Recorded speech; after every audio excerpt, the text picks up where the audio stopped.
আসসালামু আলাইকুম HSC ২৬ batch. আজকের এই ভিডিওতে আমরা তোমাকে হায়ার ম্যাথের গুণে গুণে মাত্র ২০টা টাইপের ম্যাথ দেখাবো। যে ২০ টাইপের ম্যাথ করলে তুমি হায়ার ম্যাথ এসএসসি পরীক্ষায় যে কোনো বোর্ডে 100% ইনশাআল্লাহ কমন পাবা। সেই সাথে হায়ার ম্যাথ তুমি কেমনে পড়বা, কেমনে অ্যান্সার করবা, সব কিছু নিয়ে আজকের এই ভিডিওতে আমরা আলোচনা করব। ছোট একটা ভিডিও হবে, মনোযোগ সহকারে দেখবা। সো আমাদের হায়ার ম্যাথের এবারে সিলেবাসটা আমি বলবো যথেষ্ট ছোট। সিলেবাসটার মধ্যে যেটা খুব নোটিসেবল পার্ট, যে আমাদের যে উপপাদ্য সম্পাদ্যগুলো নিয়ে ভয়াবহ পেন ছিল, সেগুলোর অনেকাংশই কিন্তু বাদ চলে গেছে। আমাদের সিলেবাসে আছে ত্রিকোণমিতি, স্থানাঙ্ক জ্যামিতি, অসীম ধারা, বীজগাণিতিক রাশি, সমতুল্য ভেক্টর, সম্ভাবনা, সূচক, লগারিদমীয় ফাংশন, দ্বিপদী বিস্তৃতি। আমি তোমাকে পার্সোনালি এখান থেকে 5টা চ্যাপ্টার মার্ক করে দিব, যেই 5টা চ্যাপ্টারের ম্যাথগুলো সাধারণত কম পেঁচায় দেয় এবং কম এফোর্টে পারা যায়। এর মানে এই না যে তুমি এর বাইরে অন্য কোনো চ্যাপ্টার পড়াটা তোমার জন্য ফল্ট হবে, বাট এগুলো তোমার জন্য প্রেফারেবল।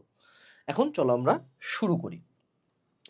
আমাদের প্রথম যে চ্যাপ্টারটা আমি চুজ করতে বলবো সেটা হলো স্থানাঙ্ক জ্যামিতি। এটা আমার ছোটবেলা থেকেই খুবই প্রিয় একটা চ্যাপ্টার এবং এখানকার ম্যাথ খুবই খুবই ইজি। জাস্ট সূত্র ফেলাই দিলে, নিয়মটা জানলে যে কোনো ম্যাথ হয়। মেজরিটি অফ দ্য টাইম তোমাকে বহুভুজের ক্ষেত্রফল নির্ণয় করতে দেয়, এটা নির্ণায়ক দিয়ে তুমি খুব ইজিলি করতে পারবা।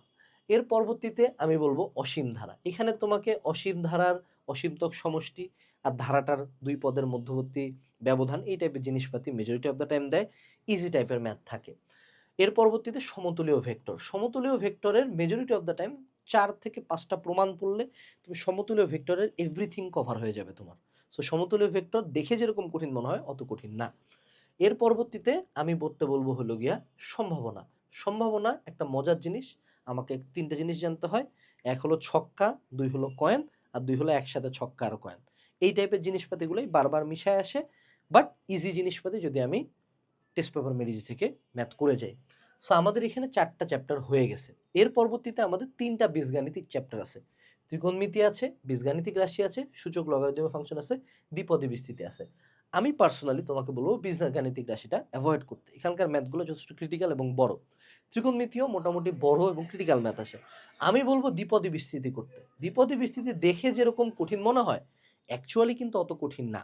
অ্যাকচুয়ালি দ্বিপদী বিস্তৃতির ম্যাথগুলা খুব লিমিটেড সংখ্যক, কারণ আমাদের বইয়ে খুব বেসিক লেভেলের দ্বিপদী বিস্তৃতি শেখানো হয়েছে। সো তুমি যদি এই 5টা চ্যাপ্টারের 100% প্রিপারেশন নাও, 5টা সৃজনশীল হয়ে যায়। তুমি সাবধানতার জন্য একটা এক্সট্রা চ্যাপ্টার রাখতে পারো। আমি বলতেছি না যে বাকি চ্যাপ্টারের ম্যাথ তুমি করিও না, তুমি সবগুলাই করে যাবো, বাট তোমার টার্গেট থাকবে যে এই 5টা চ্যাপ্টার থেকে ও আমাকে যেই সৃজনশীলই দেখ না কেন আমি যাতে অ্যান্সার করে আসতে পারি। ঠিক আছে? এ পর্যায়ে আমরা এখন চলে যাব তোমাদের এই চ্যাপ্টারগুলোর কোন কোন টাইপের ম্যাথগুলা তুমি বেশি করে করবা। বাই দ্য ওয়ে, তোমরা যারা আমার এই ভিডিওটা দেখতেছো, তোমরা যদি প্রত্যেকটা পরীক্ষার আগে 100% কমন উপযোগী সিকিউ এমসিকিউ সলভিং ক্লাস চাও, যদি কলেজ অ্যাডমিশনের ফ্রি প্রিপারেশন নিতে চাও, যদি তুমি এইচএসসি লাইফের ফ্রি গাইডলাইন চাও ওয়েবিনারে, যদি আমাদের কোর্সে 30% ডিসকাউন্টে প্রি বুকিং করে রাখতে চাও সম্পূর্ণ ফ্রিতে, এবং এইচএসসি লাইফের 3টে চ্যাপ্টার সম্পূর্ণ ফ্রিতে পড়তে চাও অনলাইনে বেস্ট টিচারদের কাছে, তাহলে এই ভিডিও ডেসক্রিপশনে একটা গুগল ফর্ম দেওয়া আছে, সেটা ফিল আপ করবা এবং আমাদের ফেসবুক গ্রুপটাতে জয়েন দিবা। ওখানে আমি তোমাকে নিজে গাইড করব ইনশাআল্লাহ। অবশ্যই এই ভিডিওটা পজ করে এখনই তুমি ফেসবুক গ্রুপটাতে জয়েন দিয়ে রাখো, গুগল ফর্মটা ফিল আপ করো। এখন আমরা যদি চলে আসি আমাদের ত্রিকোণমিতি থেকে, নর্মালি যেটা আসে সেটা হলো সূক্ষ্মকোণের ত্রিকোণমিতিক অনুপাতগুলোর মধ্যে পারস্পরিক সম্পর্ক, ত্রিকোণমিতির অনুপাতের ধ্রুবতা যাচাই করে গাণিতিক সমস্যার সমাধান, এবং সহজ ত্রিকোণমিতিক সমীকরণের সমাধান। এই দুইটাই বেশি আসে। একটা ত্রিকোণমিতিক সমীকরণ দিবে, দিয়ে বলবে থিটার মান কত, এটা বের করো। সো এই টাইপের ম্যাথগুলা ইটস অল অ্যাবাউট প্র্যাকটিস। ওকে, এই প্র্যাকটিসগুলো কোথা থেকে করবা? তুমি যেটা করবা যে তুমি মেডিজিতে চলে যাবা, বা তোমাদের কাছে যদি এসএসসি সাজেশন থাকে মেডিজি থেকে, সিকিউগুলা থেকে দেখবা যে কোন প্রমাণগুলো আসছে, সেই প্রমাণগুলা বইয়ের মধ্যে মার্ক করে ফেলবা এবং ওগুলা বারবার লিখে করবা।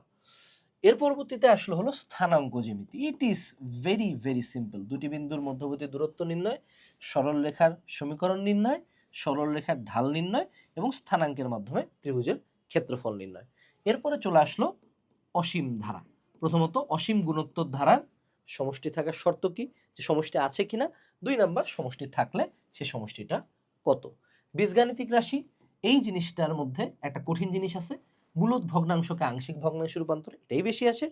এটার নর্মালি তোমাদের বইতে দেখবা 7 থেকে 8টা টাইপ আছে, বাট প্রথম 1-2টা টাইপ বেশি ইম্পর্টেন্ট। ঠিক আছে? তুমি আর 2 হলো ভাগশেষ উপপাদ্য। এর পরবর্তীতে সমতুল্য ভেক্টর, ভেক্টরের সাহায্যে বিভিন্ন জ্যামিতিক সমস্যার সমাধান। এটা ঘুরে উল্টে আমাদের কয়েকটা প্রমাণ আছে বইয়ের মধ্যে, মেডিজিতেও তুমি দেখবে কয়েকটা প্রমাণ আছে, সেই প্রমাণগুলা করলেই ইনাফ। ওকে, এর পরবর্তীতে সম্ভাবনা, সম্ভাবনা সহজ ও বাস্তব ভিত্তিক সমস্যার সমাধান মানে কি? মানে হলো ওই যে 4টা বল উঠাইলাম, কত সম্ভাবনা, ছক্কা মারলাম, এটা সম্ভাবনা কত। আর অনেক সময় একই ঘটনার পুনরাবৃত্তি, মানে একটা কয়েন একবার দিছি, 2বার দিছি, 3বার দিছি, তখন তাহলে রেজাল্টগুলো কি হবে। ঠিক আছে, এই হলো আমাদের সম্ভাবনা। এর পরবর্তীতে সূচক ও লগারিদমীয় ফাংশন। এটার ক্ষেত্রে লগারিদমের বিভিন্ন সূত্রের প্রমাণ এবং প্রয়োগ নর্মালি আসে। সূত্রগুলা থেকে মেজরিটি অফ দ্য টাইম দেয় যে এটা প্রমাণ করো, এটা কেমনে হইলো, ওইটা কেমনে হইলো। এর পরবর্তীতে মূলদ অমূলদের সূচকের মাধ্যমে বিভিন্ন সূত্র প্রমাণ, মানে লগের ক্ষেত্রে মেজরিটি অফ দ্য টাইম তুমি দেখবে বইয়ের মধ্যে কিছু প্রমাণ আছে, সেগুলাই তোমাকে বেশিরভাগ সময় দিবে। আর সর্বশেষ তুমি দেখবা যে পরম মান ফাংশনের ধারণাটা থেকে বেশ পরিমাণে কোশ্চেন আসে। ঠিক আছে, এরপরে যদি আমরা চলে আসি দ্বিপদী বিস্তৃতি। দ্বিপদী বিস্তৃতির ক্ষেত্রে আমাদের সব সময় মনে রাখতে হবে, এই কোনো টাইপ বাদ দাও, দ্বিপদী বিস্তৃতির ক্ষেত্রে তুমি সিকিউ যাবা, সিকিউতে যে প্রথম 10টা সিকিউ এর যে কয়টা ম্যাথ আসবে দ্বিপদী বিস্তৃতি, সে কয়টা করে চলে যাবা, দ্যাটস ইট। সো ওভারঅল এগুলো যদি আমরা করে যেতে পারি ভালো মতো, ফার্স্টে যদি চ্যাপ্টার সিলেকশনটাই ভালো মতো করি, আমাদের হায়ার ম্যাথ কিন্তু কভার হয়ে যায়। এখন আমি কিছু প্রো টিপ দিব। এই কয়েকদিনে তোমার যদি কোনো চ্যাপ্টার কঠিন লাগে, তাহলে ম্যাথগুলা হাতে লিখে করবা, ম্যাথ দেখবা না।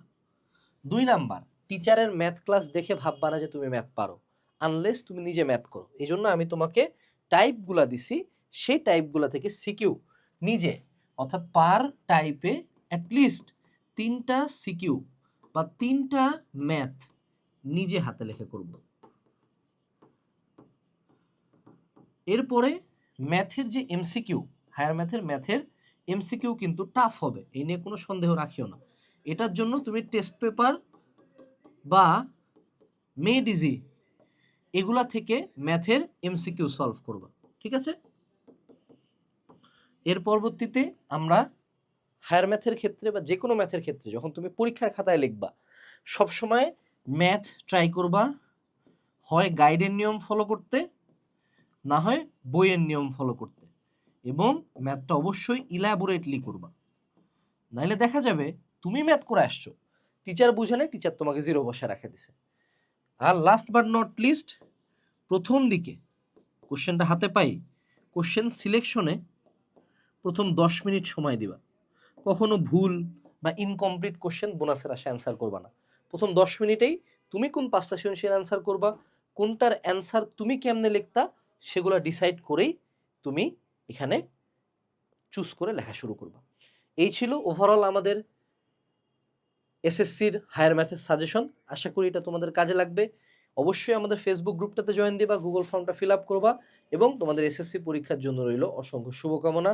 আসসালামু আলাইকুম, টাটা।